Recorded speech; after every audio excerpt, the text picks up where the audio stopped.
It's a cartoon for tweens about biblical themes. They produce little plays, they get carried away. A flamingo, a sock, yeah, most things can talk. Correct. There's Tina and Joey and Becky and Todd. There's Lena and Jerry, they're already odd, but they still find a way to learn more about God. Connect.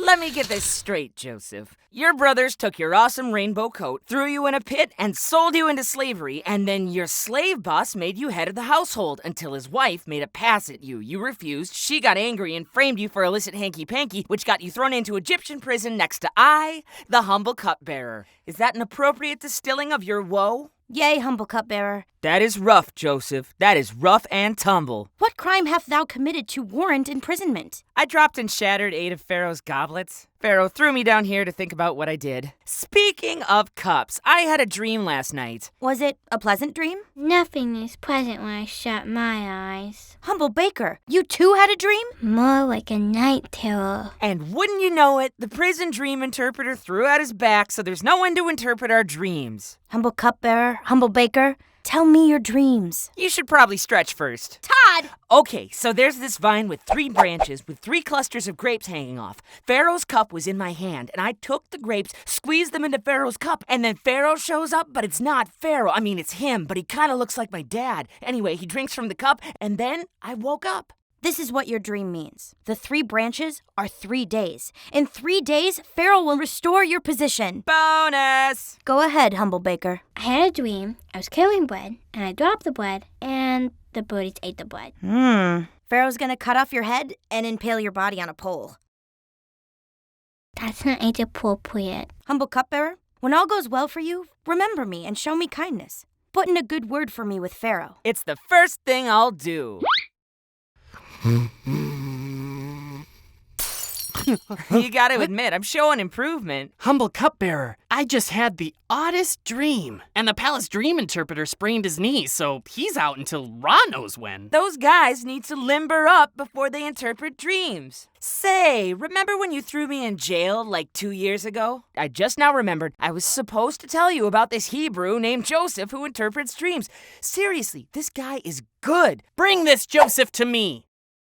So, the humble cupbearer told me you have a knack for interpreting dreams. I cannot do it, but God will give Pharaoh the answers he seeks. Okay, so in the dream, there's 7 fat cows that get eaten by 7 thin, ugly cows. And then 7 plump stalks of grain get eaten by 7 withered stalks of grain. And also, the withered grain looks a lot like my dad.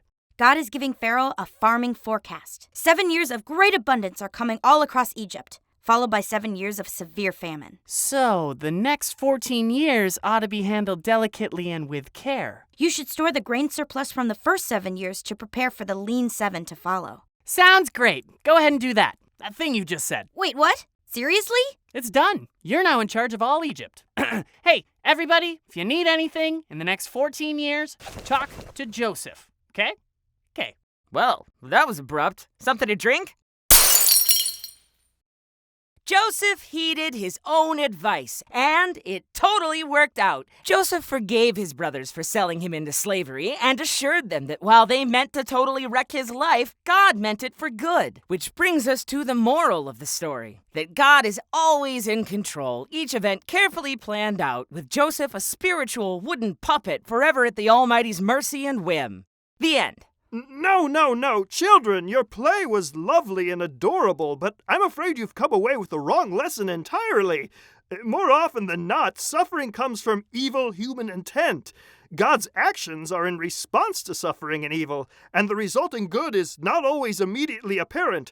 But if you look close enough, from far enough away, you might just realize that suffering and hardship and tears, death and strife will be constants for all of your life. There'll always be pain, but you can sing in the rain, for the Lord turns evil into good. Evil into good. When your troubles won't bend and it seems there's no end, and the crisis is too much to bear. You gripe and you groan, but know you're never alone, for the Lord turns evil into good.